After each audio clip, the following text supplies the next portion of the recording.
Buenas tardes, amigos. Muchas gracias por estar una noche más con nosotros. Hoy celebramos una microconferencia excepcional que se llama Origen y evolución de los despachos de vereda. Las veredas fueron el sistema de comunicación administrativa más frecuente durante los siglos XVII al XIX. Las instituciones políticas de la monarquía se valieron de ellas para hacer llegar sus circulares y oficios a todas las poblaciones del reino. Por extensión, el término se aplica a toda comunicación de oficio fuera de valija, pero autorizada por la renta emanada de las autoridades municipales.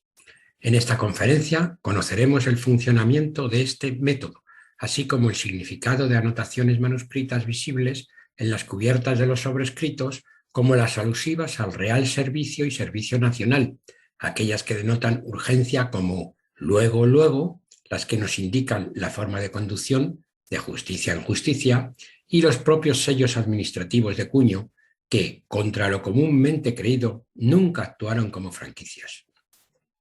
Unas cartas tan habituales e imprescindibles en nuestras colecciones de prefilatelia como desconocidas en su correcta interpretación a la luz de la normativa vigente en su tiempo.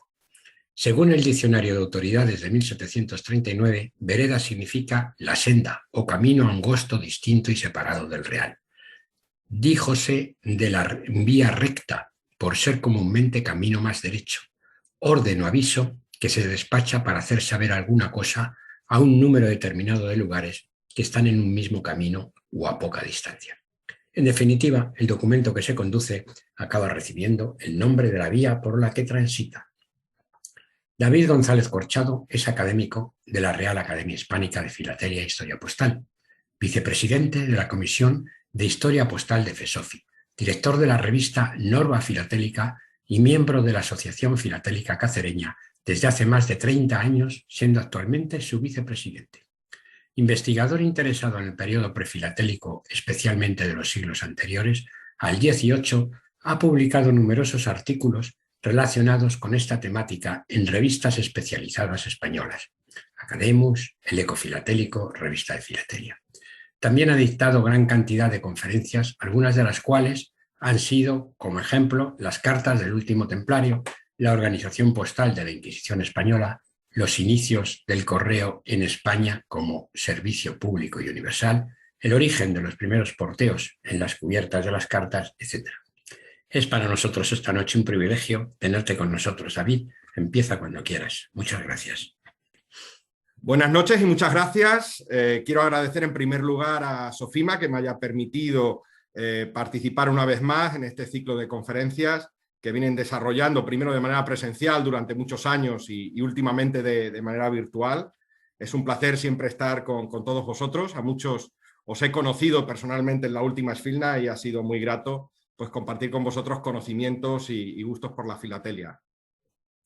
Me gustaría dedicar esta conferencia a un compañero filatelista fallecido, conocido por todos nosotros y muy querido, y además un entusiasta de lo que era la divulgación, el conocimiento, el atesoramiento de conocimientos filatélicos y de historia postal, ¿no? Estoy hablando de Evaristo Alfaro, que falleció hace ya un par de meses, creo, y que, bueno, hoy precisamente se celebra una misa funeral en su memoria, y bueno, es posible que algunos compañeros tarden en incorporarse, puesto que han tratado de compatibilizar las dos actividades. Va para él dedicada a esta conferencia y bueno, estoy seguro de que él la habría disfrutado como disfrutaba cada actividad filatélica y postal que se llevaba a cabo.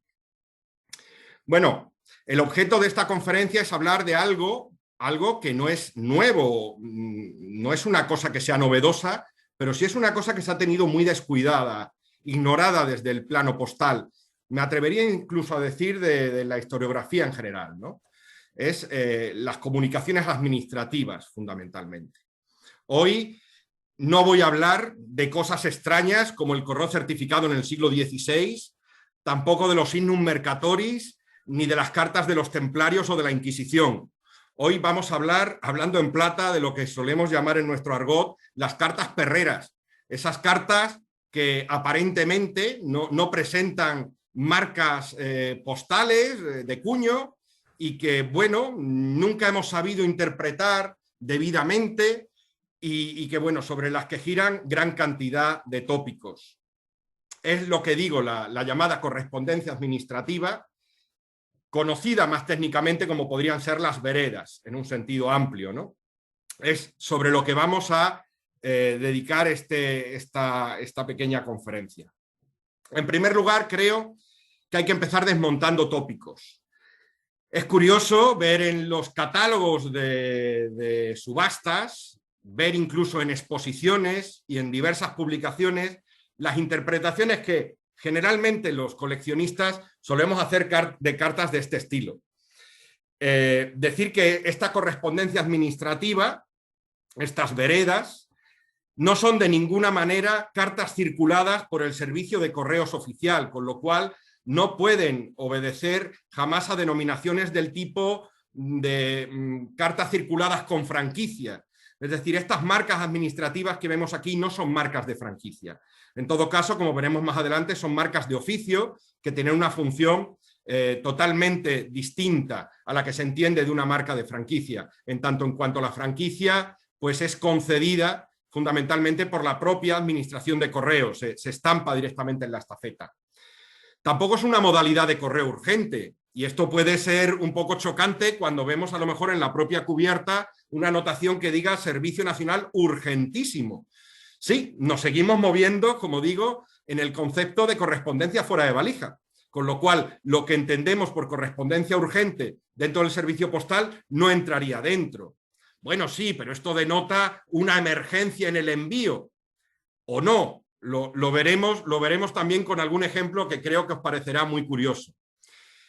Y otras interpretaciones que generalmente se vienen haciendo es el considerar algunos sobrescritos, algunas cubiertas de sobrescritos que tienen una enumeración de localidades, de poblaciones anotadas de una forma continua, que podríamos llegar a pensar que eran marcas, anotaciones manuscritas de encaminamiento, rutas alternativas, pues en caso de conflicto bélico o pues porque hubiera algún tipo de desastre natural o meteorológico que obligara al correo a circular por otro lugar. Tampoco tiene absolutamente nada que ver. Es decir, son tópicos que creo que vamos a desmontar y creo que esto va a suponer la satisfacción de la gran mayoría de los coleccionistas, porque como digo, son cartas que generalmente tenemos en nuestras colecciones, con lo cual yo espero que después de esta conferencia miremos estas cartas de una forma diferente a como lo hemos venido haciendo hasta ahora. Vamos a empezar, como siempre, por lo más básico. Vamos a empezar por las definiciones y algunos conceptos clave. ¿Qué es una vereda? Bueno, se decía en la presentación de esta charla, ¿no? Me remonto muy atrás y cojo pues la acepción que el Diccionario de Autoridades de la Real Academia Española hace de vereda en el año 1739, en la edición de 1739, que es la primera vez en la que aparece, ¿no? Y vemos que hace alusión a dos tipos, ¿no? La primera es la senda u camino angosto, distinto y separado del real. Díjose de vía recta, por ser comúnmente camino más derecho, lo que podríamos llamar un atajo. La vereda es el camino más recto, aunque sea angosto y estrecho, y generalmente está separado de lo que es el camino real. De los grandes caminos de rueda son más bien caminos de herradura y están separados de lo que se podía denominar eso, el camino real, ¿no? La segunda de las acepciones es el orden o aviso que se despacha para hacer saber alguna cosa a un número determinado de lugares, que están en un mismo camino o a poca distancia. Una vez más, se utiliza la metonimia para utilizar el nombre de un concepto, en este caso de un camino, para despachar al tipo de correspondencia que circulaba a través del mismo. Se asocia con una misma denominación dos conceptos relacionados entre sí, aunque distintos. Esto ocurre mucho dentro de lo que es el léxico postal, ¿no? Sobre todo histórico. Y, por supuesto, su derivado de veredero, según también el Diccionario de Autoridades de 1739, es la persona que va enviada con despachos para notificarlos o publicarlos en varios lugares. Deriva del latín veredarius y encuentra su equivalencia también en el latín en nuntius, nuncio. Entonces, la vereda o el despacho de veredas es, por tanto, el expediente, ojo, el expediente, cuando hablamos de despacho de veredas, que acompañaba disposiciones generales o comunicaciones oficiales que debían ser entregados a las autoridades de un número determinado de localidades. En este expediente se debía hacer constar la recepción del documento por parte de la autoridad municipal para su conocimiento y cumplimiento. Es decir, es una forma que tiene la administración de hacer llegar todos los despachos, todas las órdenes circulares, todos los decretos, todas las reales órdenes, es decir, toda la correspondencia administrativa que además emanaba fundamentalmente del rey, muchas iban firmadas incluso por el propio monarca, y que se tenía que dirigir hasta el más pequeño pueblo del territorio nacional. Quiero decir que el concepto de vereda y todo lo que vamos a ver tiene también su aplicación en lo que eran las Indias, en los territorios españoles en América. Con lo cual, este concepto era perfectamente válido y también se implantó. Hubo variaciones, puesto que hubo modificaciones a lo largo del siglo XIX, cuando se emanciparon las repúblicas americanas, pero el mismo concepto se utilizó dentro de los territorios de Su Majestad Católica, es decir, de lo que era España, ¿no? Entonces, aquí vemos un primer fragmento de lo que podría ser una real orden, muy cortita, está firmada en la ciudad de Badajoz y, bueno, especifica un poco pues, la norma a la que se tienen que ajustar, las disposiciones para que sean cumplidos en los pueblos, en las ciudades y en las villas del territorio, ¿no? Y al lado tenemos el final, sería la segunda página, en el que hace una alusión expresa a cómo tiene que circular esta disposición. Entonces dice que lo mismo a los procuradores, para que no aleguen ignorancia y que al propio tiempo se reimprima, es decir, se hagan copias y circule a las justicias de los pueblos de este partido. Las justicias era la forma de denominar a los ayuntamientos, a las autoridades municipales. Al referido efecto, todo lo cual se ponga por fe, pues por este su auto así lo proveyó y firmó su señoría, don Antonio José Cortés ante mí, Antonio Gómez, tal. Y vemos que es una copia. Es decir, da una orden expresa de que esta orden se debe despachar a todos los pueblos de ese partido. Hay que pensar que ese despacho, que esa orden, previamente había sido enviada pues, a todas las cancillerías y a todas las audiencias, con lo cual lo que vemos en este texto sería similar a lo que harían en todos los rincones de España desde la estancia institucional superior.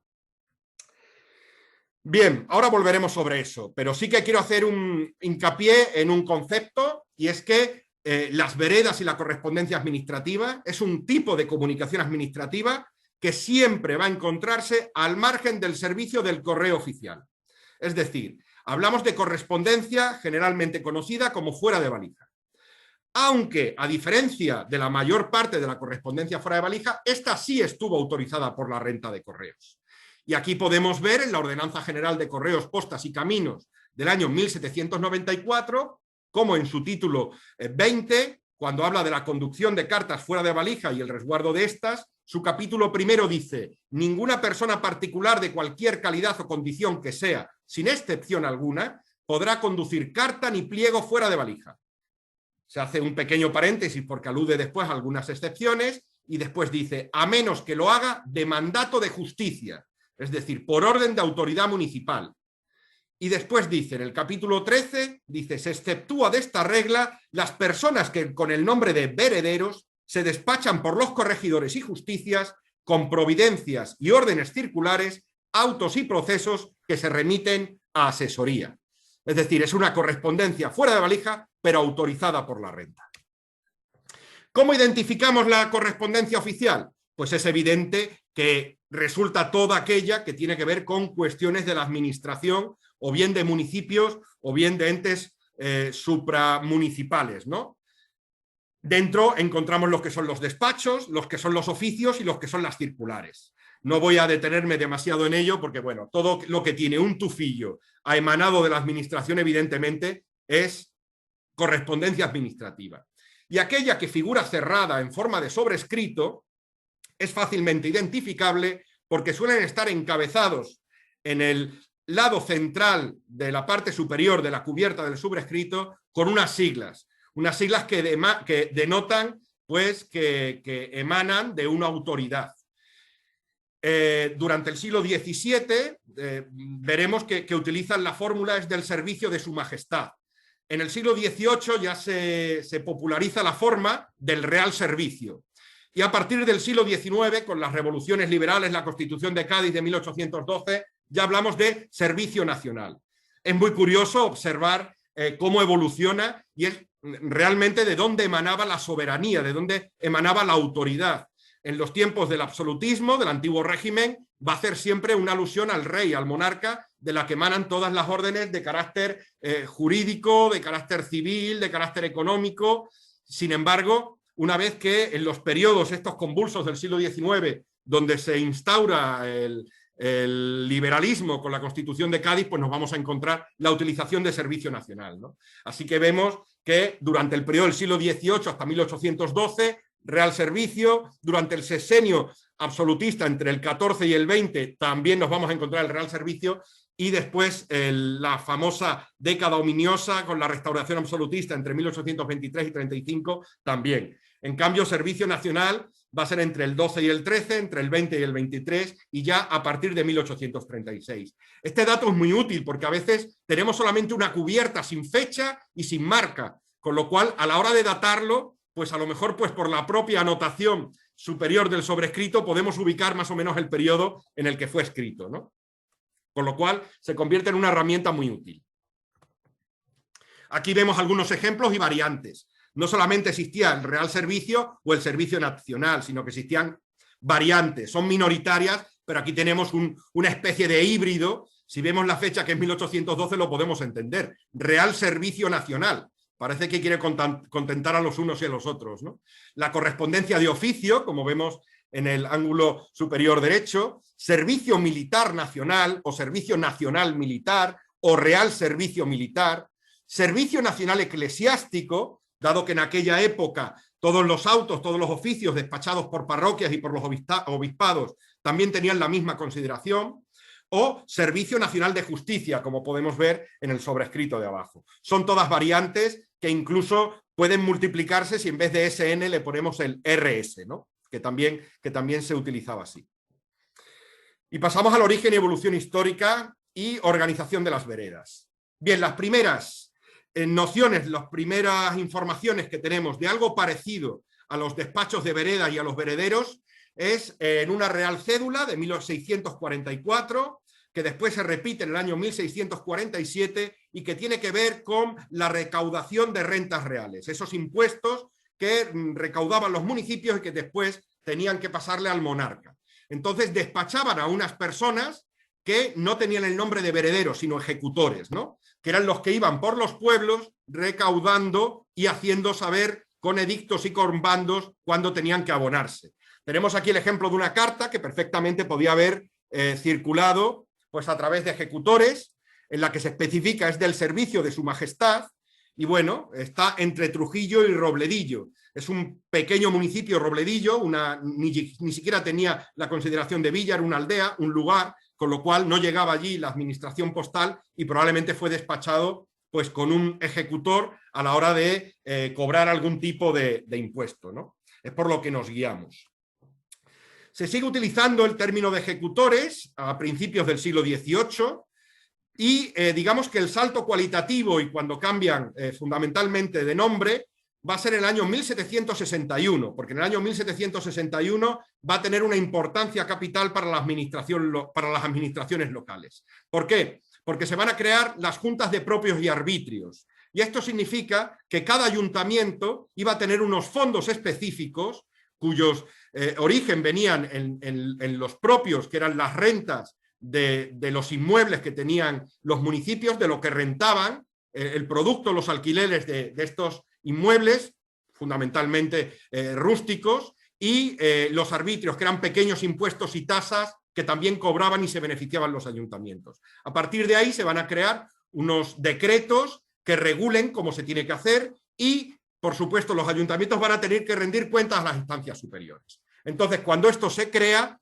se van a estipular lo que ya son las veredas, que van a ser personas despachadas, que van a tener que ser pagadas sus emolumentos a través de estos fondos de propios y arbitrios. A partir de ahí se va a legislar sin piedad contra los ayuntamientos a la hora de tener que afrontar el coste de estos despachos de vereda.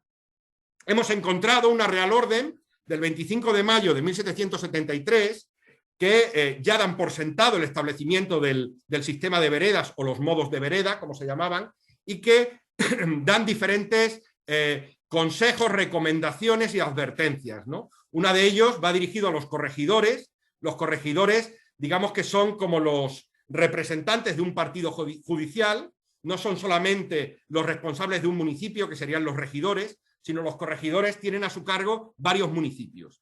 Serían como los cabezas de partido, ¿no? Y les piden que no molesten a los pueblos con el envío de multitud de veredas. Y si se veían obligados a utilizar esos despachos, que el veredero solo cobrase los derechos correspondientes a una. Ahora veremos la picaresca que existía en este sentido. A pesar de esta Real Orden de 1773, será en vano. Se seguirán abusando de los despachos de vereda, tanto por las autoridades superiores, que los despacharán de manera indiscriminada, como de los propios verederos que, utilizando conceptos ambiguos que quedaban en el aire, pues tratarán de sacarle el mayor partido económico a su trabajo, como veremos ahora, ¿no? Esto es una forma en la que podríamos hacernos una idea con este esquema de cómo funcionaría un despacho de veredas.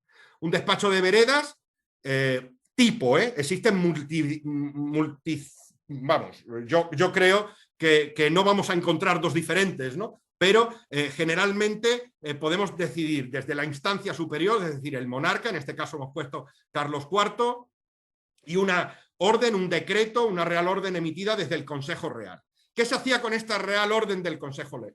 Pues se hacían copias y se despachaban a través del correo oficial a todas las chancillerías y reales audiencias del territorio nacional, en este caso de Granada, de Valladolid, de Zaragoza, de Barcelona, Valencia, Mallorca, Extremadura, Asturias, Galicia y Canarias. Se mandaba una copia a cada una de ellas, con la instrucción de hasta dónde tenía que llegar, ¿no? Cogemos de tipo la de Extremadura, y esta Real Audiencia de Extremadura hacía copias y las remitía a las cabezas de los partidos que existían entonces: Cáceres, Trujillo, Mérida, Llerena, Plasencia, Zafra. Es decir, hacía sus copias con mandato de que también llegaran a las aldeas y a los pueblos. Y en las cabezas de partido generalmente se hacían todas las copias necesarias para los corregimientos. Se podían hacer a nivel impreso o de manera manuscrita. Ya, por supuesto, en el último cuarto del siglo XVIII, pues generalmente se van a hacer impresos, se dan a la imprenta y se harán tantas copias como municipios estén dentro de su jurisdicción. Las enviarán también a través del correo oficial. Digo siempre correo oficial porque existía ese correo. Entre la capital y las cancillerías, pues evidentemente existía correo. Y generalmente entre las cancillerías y las reales audiencias con las cabezas de partido también había correo. Por lo cual esto se despachaba a través del correo oficial. La complicación venía cuando tenía que llegar a las aldeas y a los pueblos. Entonces había que dosificar estos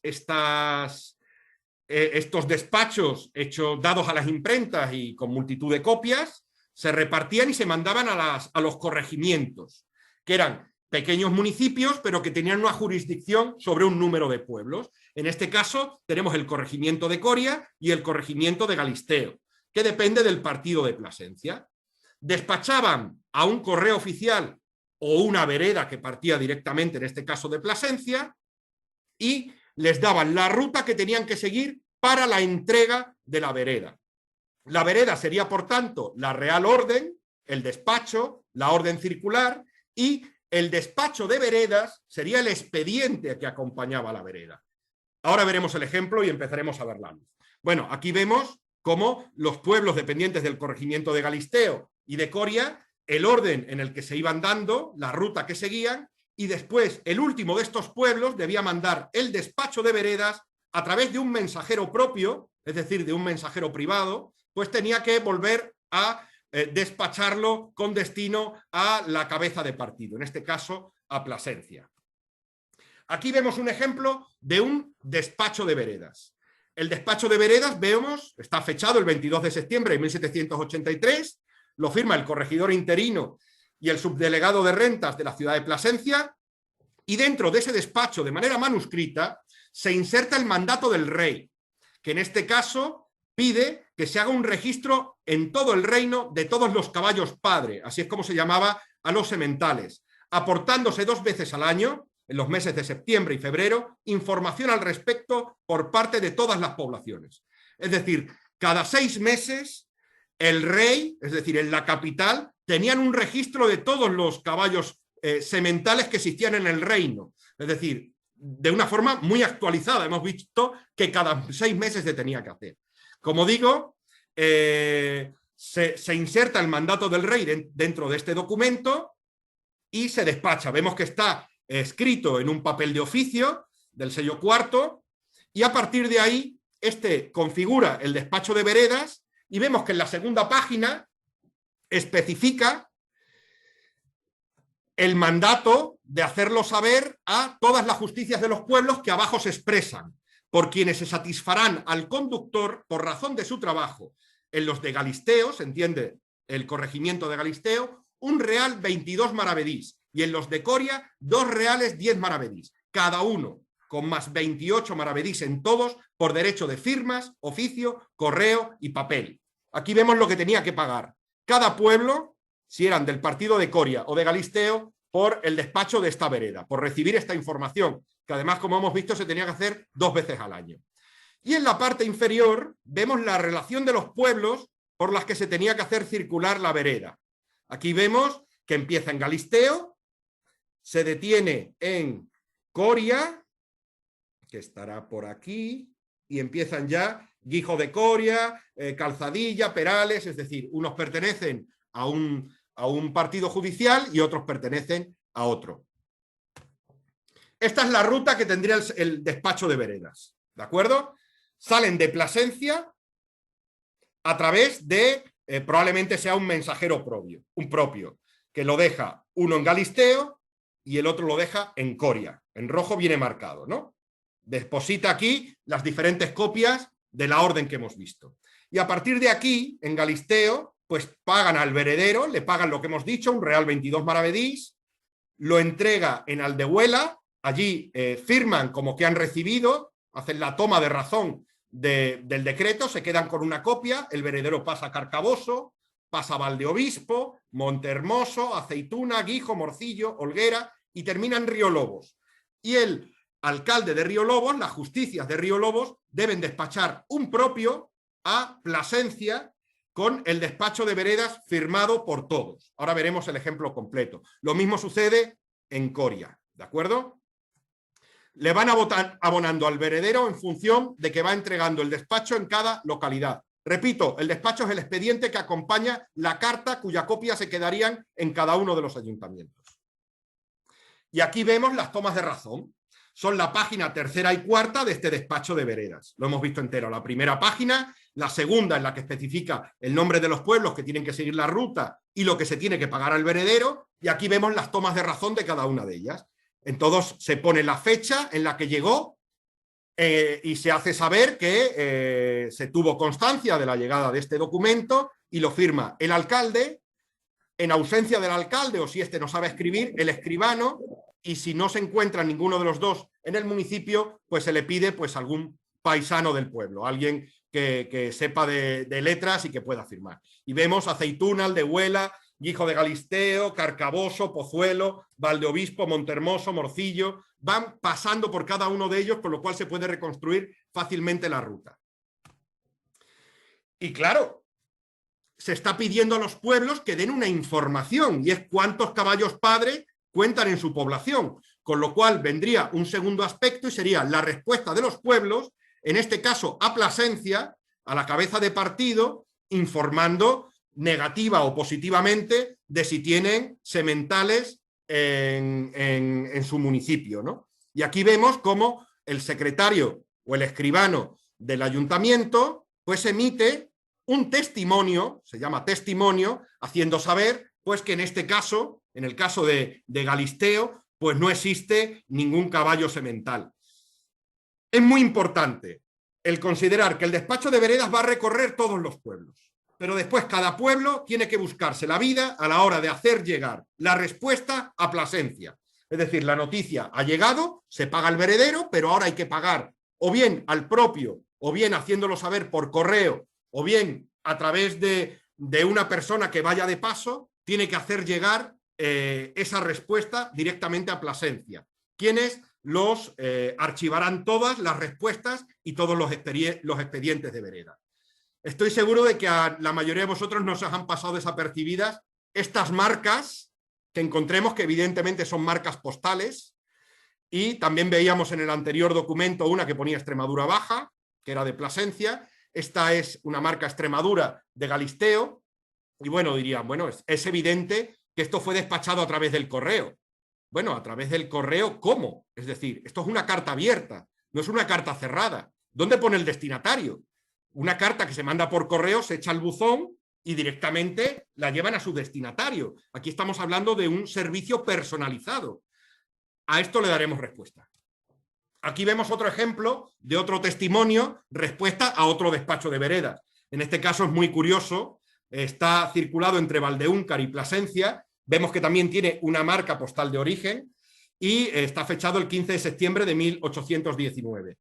Es muy curioso porque, bueno, el título de este testimonio sería Vagos aplicados a Marina. Están dando testimonio de que no existen vagos en el pueblo ni personas de mal vivir para dirigirlas a las galeras de su majestad, ¿vale? Y bueno, claro, hemos visto que son cartas abiertas, con lo cual entra dentro de la definición de carta. Esto es muy importante. La normativa del siglo XVIII hace una definición muy extensa del concepto carta. De hecho, en este edicto del 24 de septiembre de 1771 define carta como aquella que sea cerrada o abierta, pliegos o papeles con papeles manuscritos o impresos, gacetas, mercurios, eran los periódicos de la época, guía de forasteros, libros de los que suelen dirigirse por el correo, también se consideraba carta llevar libros, autos, informaciones, escrituras, testimonios, cuentas y demás papeles, con cubierta o sin ella. A una persona que pillaran transitando por los caminos de la España del siglo XVIII y del siglo XIX, con más papeles encima, que no fuera su propio pasaporte de tránsito o documentos que tuvieran directamente que ver con su persona, se les multaría por estar llevando correspondencia fuera de valija. Y no hablamos de cartas convencionales con su sobrescrito dirigido a fulanito de tal. Cualquier papel que no pudiera atribuirse como algo personal, ¿vale? Entonces, ¿qué se refieren para estos casos, ¿no? Que se envíen a través de mensajeros propios. Pues el edicto sigue. Que las personas que quisieran remitir de unos pueblos a otros pasajeros, arrieros, propios u otros cualquiera sujetos, cartas, pliegos y papeles con papeles manuscritos o impresos, deberán acudir a sellarlos y pagar los portes regulares en la estafeta del pueblo de donde saliesen, si lo hubiera en él, y en su defecto en la que estuviera establecida en el tránsito por donde hubieran de pasar. Es decir, una persona que quisiera llevar papeles que no fueran propios, que no fueran suyos, privativos, tenía que acudir a la estafeta, pagar una pequeña tasa, que era de 4 cuartos en el caso de que fuera una carta simple, y si eran un pliego abultado, 3 reales, tenía que pagarlo para poder llevar él mismo esa correspondencia. Es decir, esas cartas no se entregaban al servicio de correos, sino que las llevaban a través de un mensajero privado, pero tenían que pasar por la estafeta. Por eso me remonto atrás y aquí vemos Valdeúncar, que no tenía estafeta, despachó un propio y tuvo que sellarla en la estafeta de Plasencia.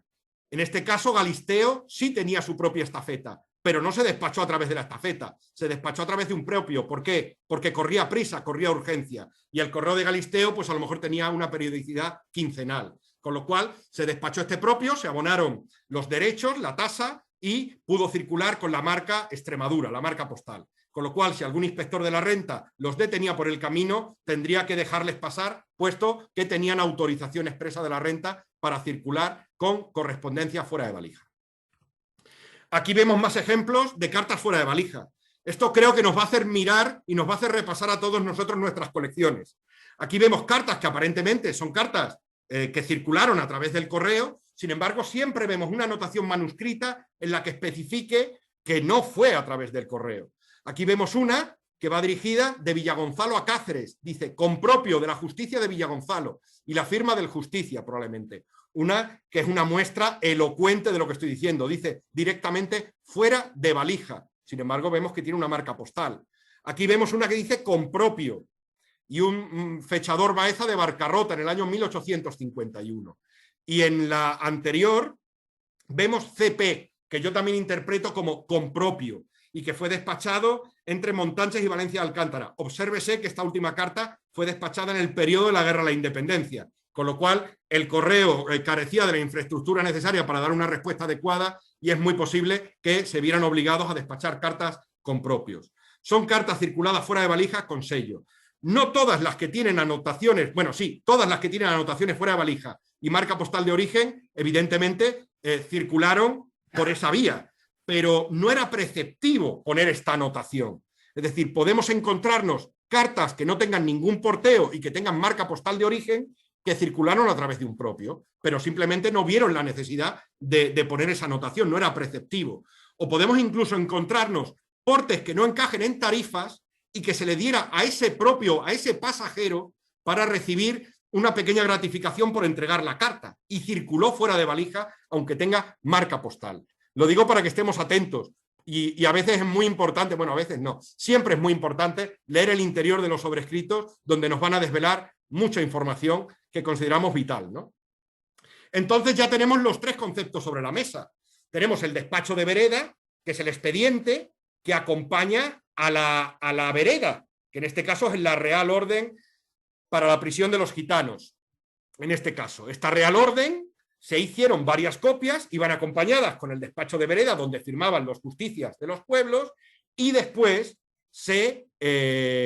como consecuencia de ello, se despachaba con un propio una carta desde cada ayuntamiento, desde cada justicia, a la cabeza principal de partido, dando la respuesta. Aquí tenemos una carta con cubierta del Real Servicio y aquí tenemos una carta abierta sin cubierta, circulada las dos fuera de valija, aunque una tiene la marca, como hemos dicho. Estos son los actores principales. A partir de aquí, los conceptos yo creo que pueden quedar bastante claros, ¿no? Bien, no me resisto a hablar de una vereda con historia, probablemente la vereda más importante que se haya dado, o por lo menos que más trascendencia pueda tener, aunque estoy seguro de que nunca la hemos visto desde los ojos de la historia postal. Es el bando de independencia firmado por los alcaldes de Móstoles el 2 de mayo de 1808. Aquí viene el texto, hay que poner en contexto, la verdad es que esto da para una pequeña publicación, hablar de cómo fue desde la perspectiva postal, ¿eh?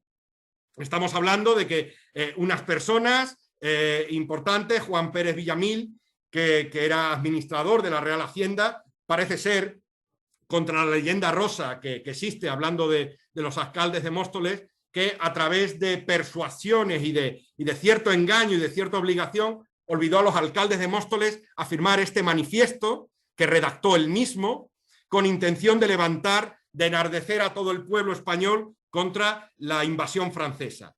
Fue el mismo día del levantamiento de Madrid del 2 de mayo. Ese mismo día llegaron las noticias a Móstoles y, como digo, pues obligaron a estos alcaldes a emitir un bando que se le dio carácter de orden circular. ¿Por qué se le dio carácter de orden circular? Porque si tenía un carácter oficial, podía ser despachado por la posta. Es decir, utilizar la infraestructura de los servicios de posta para ir relevando los caballos y poder llegar a mayor velocidad.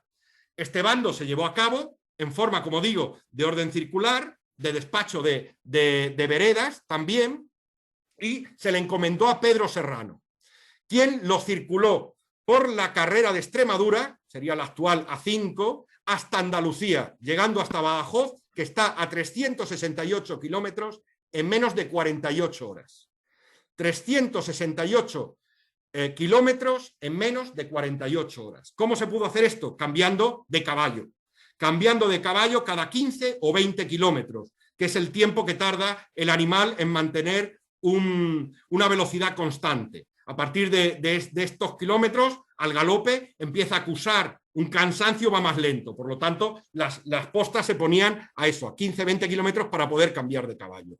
No me queda muy claro si hubo que pagar la licencia para poder circular cambiando de montura. Era un servicio caro, era muy costoso. Estamos hablando del desplazamiento de viajeros, no solo de correspondencia, ¿no? Entonces, no sé si mostrando esta orden circular de los alcaldes de Móstoles, en la que hacen ver lo que está sucediendo en la capital, sería suficiente argumento para persuadir a los maestros de posta para que le dejaran utilizar estos caballos para llegar hasta Badajoz, ¿no?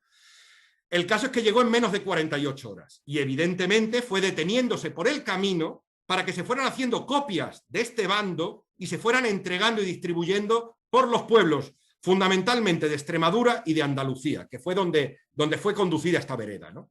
Aquí vemos la ruta y aquí vemos tomas de razón en diferentes municipios en las que dicen: he recibido esto, mando copia al pueblo de al lado, o he recibido esto a tal hora, o mándese copia a tal sitio. Vemos que hay tomas de razón en Talavera de la Reina, en Almendralejo, en Jerez de los Caballeros, Fregenal de la Sierra, en Mérida, en Casas del Puerto, Ávila, en Higuera la Real. Todo está contenido en este documento, que por cierto es el único documento original que se conserva del bando de los alcaldes de Móstoles, que precisamente apareció perdido en una iglesia, en la iglesia de Cumbres de San Bartolomé, en Huelva.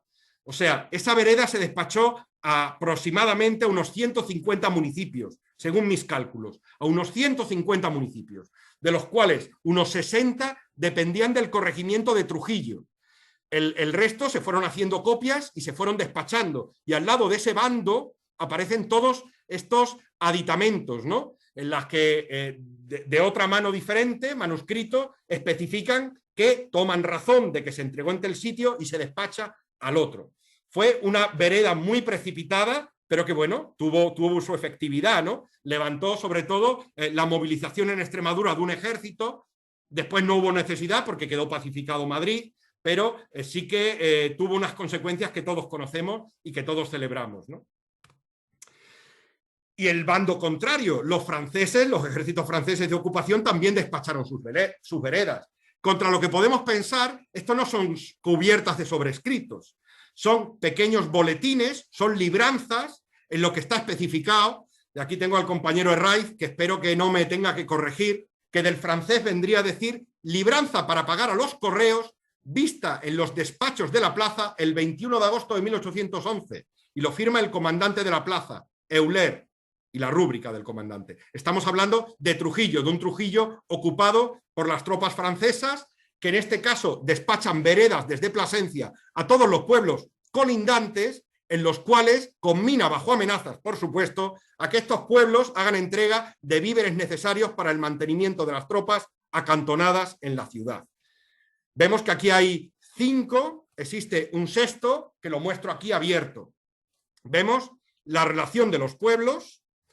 A continuación vemos la orden, en este caso del comandante francés, y vemos las tomas de razón y acuses de recibo de las diferentes autoridades, diciendo la hora exacta a la que llegó la vereda y dándose por enterado de la orden que han enviado, en este caso, los ejércitos franceses. La ruta que hace es la Cumbre, Prasenzuela, Botija, Santa Ana y Ruanes.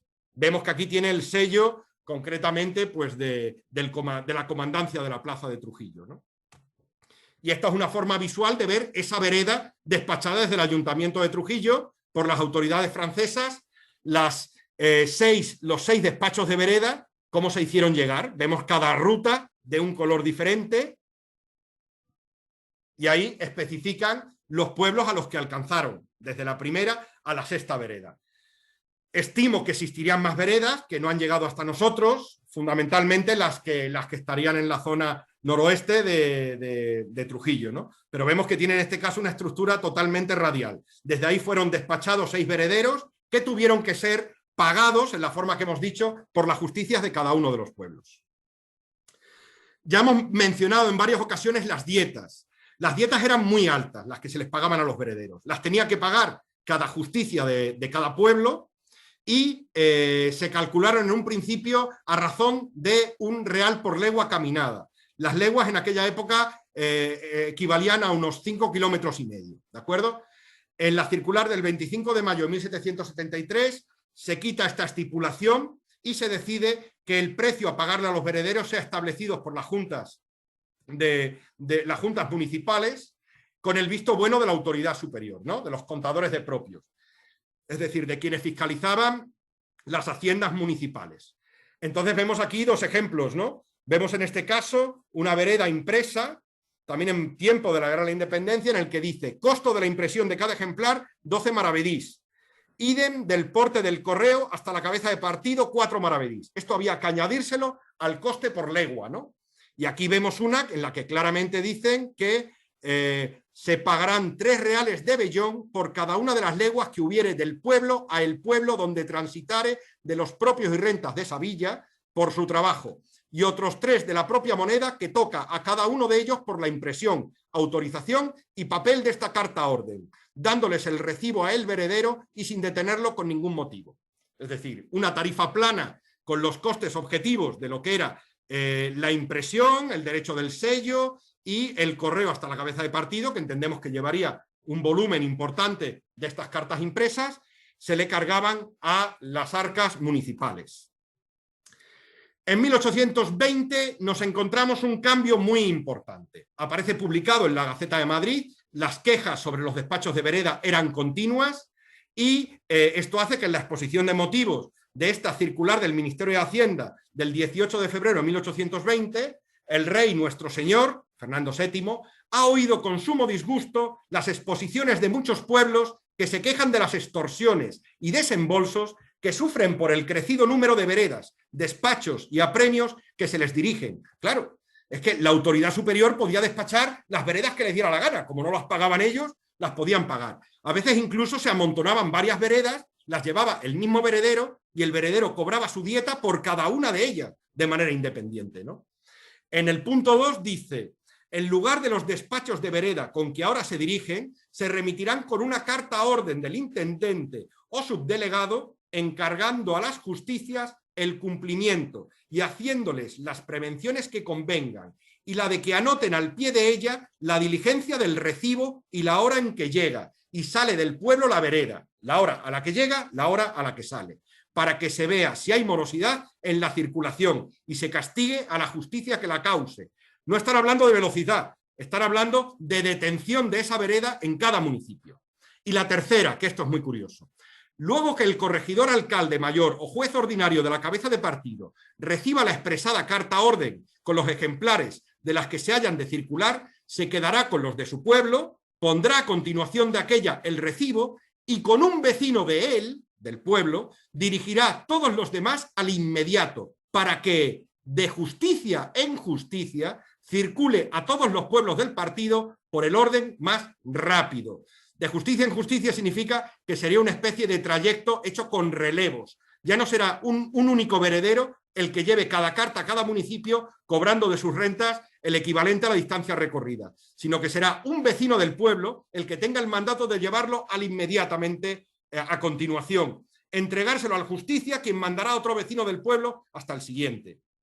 Y aquí dice: la justicia del último pueblo, de la vereda, cuidará de devolverla inmediatamente a la cabeza de partido, para que éste la remita por el correo ordinario al intendente o subdelegado general, a fin de que le conste haber circulado enteramente y demás efectos convenientes. Y la quinta: nada pagarán los pueblos por estas veredas, ni a los conductores de ellas, pues será una carga vecinal que cuidarán las justicias de repartir con toda igualdad como las demás concejiles. De consiguiente, no les admitirá en la cuenta de propios partida alguna de esta procedencia. Hemos dicho que las cuentas de los ayuntamientos quedaban fiscalizadas por la autoridad superior y no iban a admitir que por las veredas se pagaran desde los ayuntamientos. Es decir, el vecino al que cogieran al vuelo el alcalde de turno, porque era así, y luego pondré una muestra muy elocuente, debía hacerlo de balde. ¿Por qué? Existía el concepto de carga concejil, carga vecinal. Eran obligaciones que tenían todos los vecinos del pueblo de prestar servicios de hacer, trabajar en una obra pública, cuidar o arar las dehesas comunales, etc. Y en este caso también servir de mensajeros, servir de verederos. Entonces el alcalde podía coger a cualquier vecino para despacharlo al pueblo de al lado y este no podía negarse. El término de justicia en justicia se utilizaba también para llevar a las personas desterradas de los pueblos. Cuando alguien cometía algún delito de tipo menor que no estuviera pagado con penas de prisión o con la pena capital, pues a lo mejor se le decretaba una pena de destierro, quedará desterrado a 100 leguas del municipio. ¿Cómo se llevaban a este individuo a 100 leguas del municipio? Pues de justicia en justicia. Un vecino del pueblo lo llevaba al pueblo de al lado, el del vecino, el del pueblo al lado, yo lo llevaba al pueblo al lado, y así hasta que se cumplían las 100 o 200 leguas donde hubiera sido desterrado este individuo, ¿no? Y la disposición sexta dice: se suprimen del todo las veredas y despachos que al vencimiento de cada tercio se acostumbran mandar a los pueblos para solo el objeto de recordarles el cumplimiento del plazo y la obligación de satisfacerles. Es decir, suprimen la obligatoriedad de todas aquellas veredas superfluas. Las que dicen, oye, que dentro de tanto tenéis que pagar el plazo tal que vence de las rentas reales o de lo que sea. No, dice, los pueblos saben que la tienen y deben ser exactos en el pago para no aumentar su gravamen con el de las costas. Es decir, si os retrasáis, os vamos a cobrar intereses. Es vuestra obligación saberlo. No os lo vamos a recordar nunca más, porque las veredas solamente se van a despachar con causas justificadas. Y aquí tenemos un ejemplo que ilustra lo que estoy diciendo. Estoy seguro de que muchos en vuestras colecciones tenéis estas cartas de justicia en justicia. Y efectivamente, es un oficio del servicio de bagajes fechado el 6 de julio de 1852, despachado por veredas, de justicia en justicia, es decir, con posterioridad a 1820, entre Tordera y Malgrat. Tampoco era preceptivo poner en la cubierta de justicia en justicia. Hay algunas que fueron despachadas sin duda a través de vecinos y no aparece de justicia en justicia. Y aquí tenemos más ejemplos. De Villar de Rena a Trujillo, de justicia en justicia. Aquí tenemos uno en la que se hace notar la importancia y la urgencia del mensaje, servicio nacional urgentísimo, de justicia en justicia, y tal y como establece el decreto, sale a las 12 del día 7. Y aquí tenemos una curiosa variante en el que, en vez de hablar de justicia en justicia, dice por tránsitos de justicia. Y después dice recogiendo recibo con la persona de Juan Manuel Pérez, que sería el propio que llevara el despacho al municipio del que partía, ¿no? Aquí vemos un ejemplo de recibo de entrega, en este caso una envuelta del Servicio Nacional urgentísimo, que contuvo un oficio de vereda del jefe superior político de la provincia. Está circulado con propio a la ligera, esto es el último municipio al que llegó, que despachó un propio hasta la cabeza del partido, y aquí aparece, digamos, el acuse de recibo, ¿no? A las 11:20 de la presente noche, he recibido por las justicias de Tocina los 3 pliegos que envió con sobre que ha dirigido el jefe superior político de esta provincia, Brenes, 4 de septiembre de 1844, y la firma del alcalde Francisco Pérez. Aquí vemos más ejemplos de acuses de recibo. Esta carta envuelta de Pamplona a Tudela, aquí vemos, se ve con letra muy clara, he recibido el pliego de esta cubierta y queda en la secretaría y casa del ayuntamiento de esta ciudad de Tudela, febrero 22 de 1763, o esta, día 21 de junio, salió de Masnou a las 11:45 para Aleya Juan Bas, desde donde se trujo, y llegó a las 4:30. También veremos las marcas en las que se establece la ruta en la propia cubierta. No era preceptivo, pero en muchas aparece. Si era una carta cerrada, pues facilitaban así la orientación de, en este caso, los vecinos que la tenían que llevar, ¿no? Entonces aquí vemos un ejemplo, la carta estaría fechada en Vitoria y aquí vemos la ruta. Retana, Miñano Mayor, Luco, Urbina, Villarreal y Aramayana, ¿de acuerdo? Desde allí se tendría que volver otra vez a Vitoria. Aquí vemos una anotación con urgencia, ¿vale? Haciendo notar el carácter urgente del envío. Y aquí lo mismo, una ruta, Mirandilla, Alcuéscar, Valdefuentes, La Cumbre y después a Trujillo. Aquí vemos otra más corta, de Trujillo a Erguijuela y Conquista, y de allí vuelta a Trujillo. Esta carta me gusta mucho porque refleja un poco un contraste, es una envuelta de triple uso, es decir, en la misma envuelta se utilizó envolviendo el contenido por la cara que quedaba en blanco y utilizarla para cada uno de los tránsitos que hizo esta carta, ¿no? Entonces vemos que en la primera de ellas circula desde la Regencia de Extremadura en Cáceres y va dirigido al juez de primera instancia de Badajoz. Aparece una A llamada de abono que denota en este caso una franquicia. Los jueces de primera instancia no tenían que pagar los portes de la carta circuló a través del correo oficial, a pesar de que viene la anotación Servicio Nacional y el sello que denota la procedencia y que es correspondencia de oficio. Esta circuló con franquicia. Vemos que desde, en este caso, Badajoz, fue remitida al alcalde constitucional de Villar del Rey, y vemos que en este caso los alcaldes constitucionales no tenían derecho de franquicia, con lo cual tuvo que pagar los portes del envío de la carta. 15 cuartos correspondiente a una carta del tercer escalón en función de las tarifas de 1845, ¿de acuerdo? Exenta de portes y porte ordinario, de una carta ordinaria.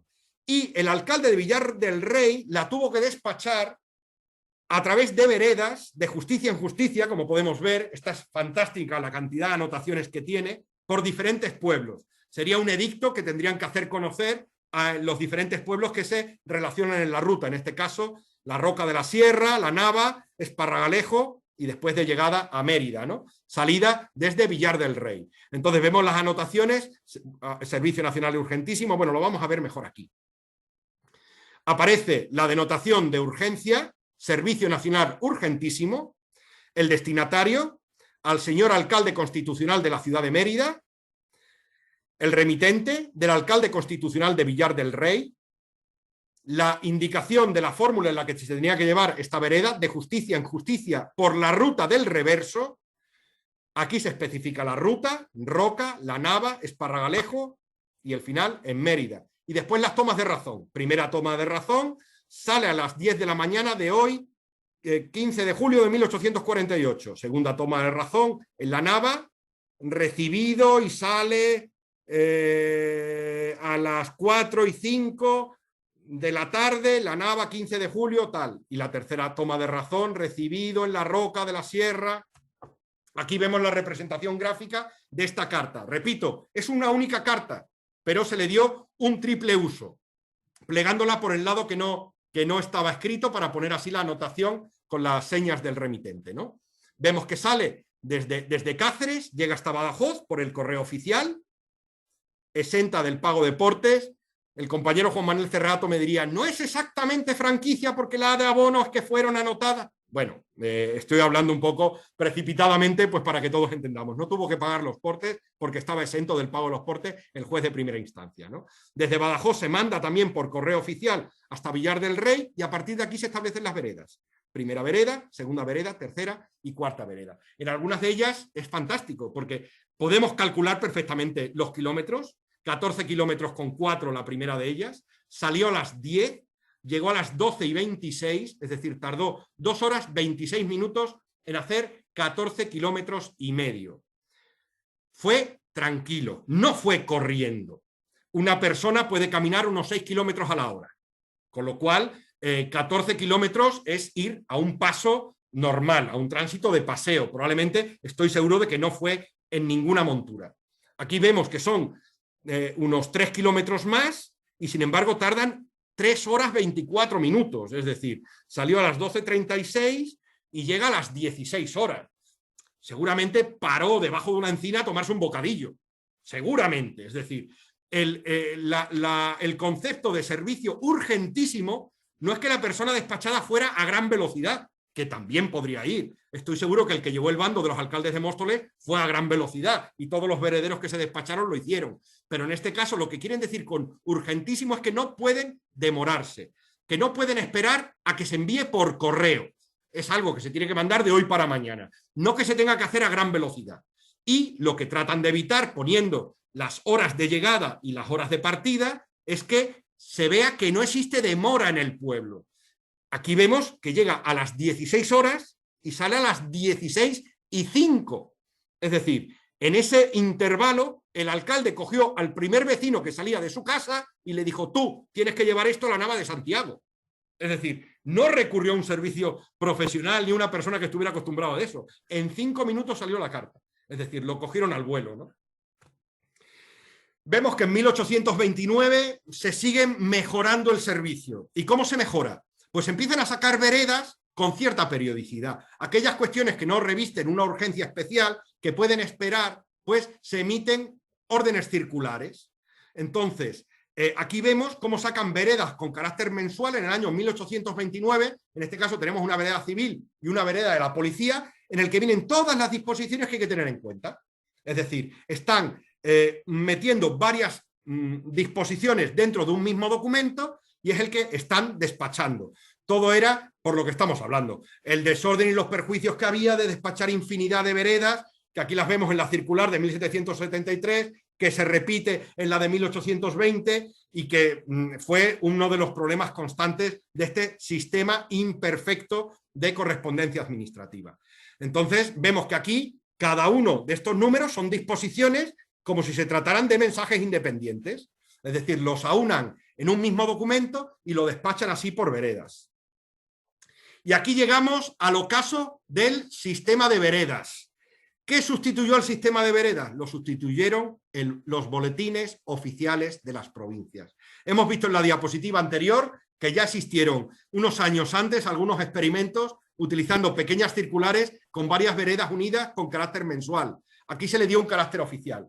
El 20 de abril de 1833 se establece el boletín oficial de la provincia, fundamentalmente para facilitar la información, para evitar los costes y para evitar también los gravámenes a los vecinos de los pueblos, que debían ser despachados de justicia en justicia, ¿no? Y establece en cada capital de provincia un diario o boletín periódico en que se inserten todas las órdenes, disposiciones y prevenciones que tengan que hacerse a las justicias y ayuntamientos de los pueblos, por cualquier autoridad, en el cual, bajo el epígrafe de artículo de oficio, se han de insertar, ocupando el primer lugar las órdenes y circulares de cualquier ramo que sean.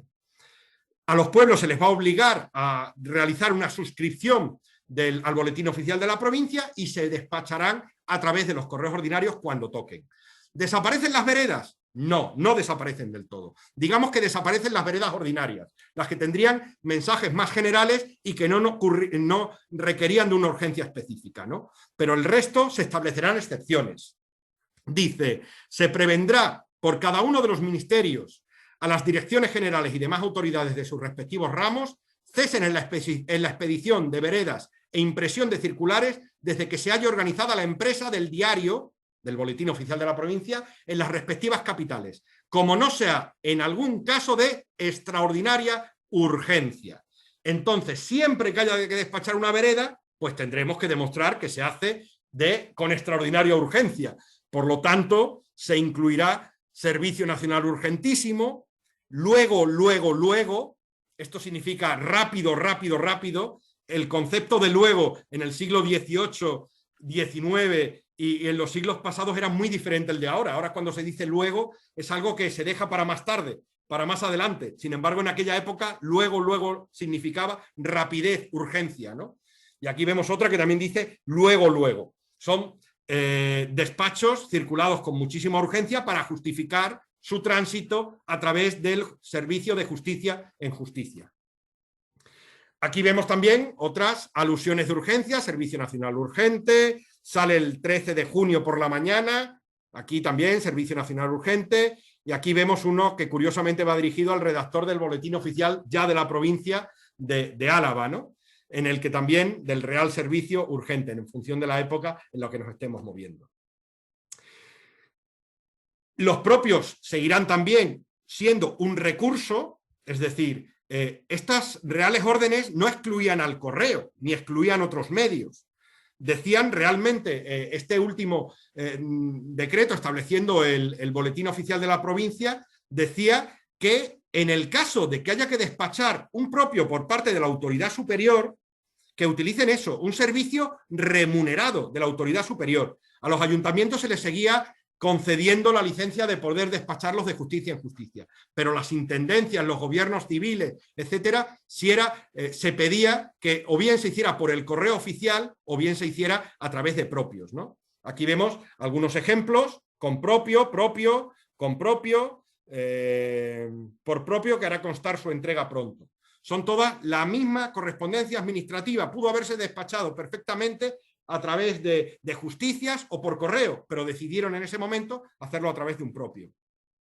Y nos encontraremos ya la emisión de los sellos. En España son un poco tardías de lo que pueden estar en otras naciones de nuestra época, ¿no? De aquella época, ¿no? En Italia son mucho más tempranas. Aquí empiezan a salir hacia la década de los 20 del siglo XIX, 1830, y ya se popularizarán a partir de 1840, ¿no? ¿Estos sellos qué función tienen? Únicamente denotar que es correspondencia de oficio.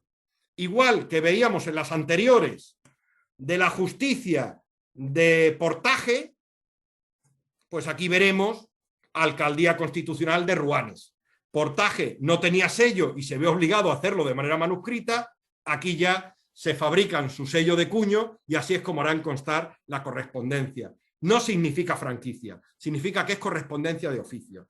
Nos encontramos un sello del comisario de distrito, del primer distrito de Montes, de la provincia de Cáceres, de una parroquia, en este caso de Ceclavín, circulada por el Servicio Nacional, va dirigido a Coria, y otro en el que aparece el sello y se especifica claramente por las justicias, para ser remitido desde Ruanes a Trujillo, de pueblo a pueblo, a través de estos vecinos. Y bueno, los oficios fuera de valija contra los oficios por el servicio postal.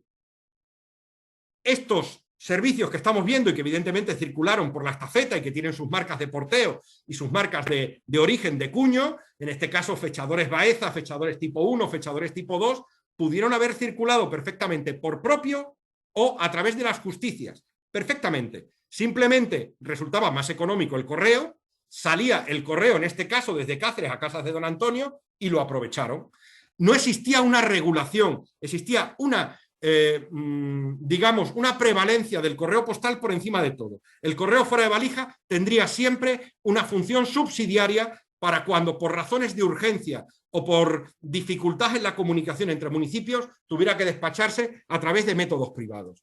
Pero esta carta no presenta ninguna diferencia con las anteriores. Y bueno, ya por último tengo que destacar que como todo se aplica esa máxima tan manida dentro de la monarquía española, sobre todo en aquellas disposiciones que se enviaban a las Indias de acátese pero no se cumpla.